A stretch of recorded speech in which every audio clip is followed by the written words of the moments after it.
আমার হুসাইন শহীদ হয়ে গেছে কারবালার ময়দানে, আমি যাইতেছি।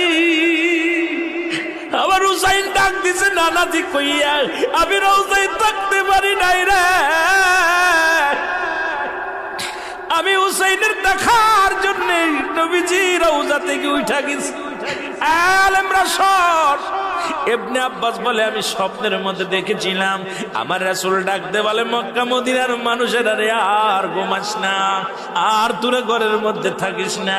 আমি নবী রওজায় ঘুমাইতে পারি নাই, কান্না সহ্য করতে পারি নাই। ওদিন আমিও ফাতেমার নদীও না আমি সহ্য করতে পারি।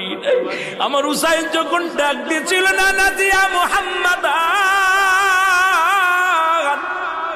ইয়া মুহাম্মাদান কই যেদিন ডাক দিয়েছিল রে, সেদিন আমি নবী রওজা থেকে পাগলের মতো উঠে কারবালা পর্যন্ত চলে গিয়েছিলাম।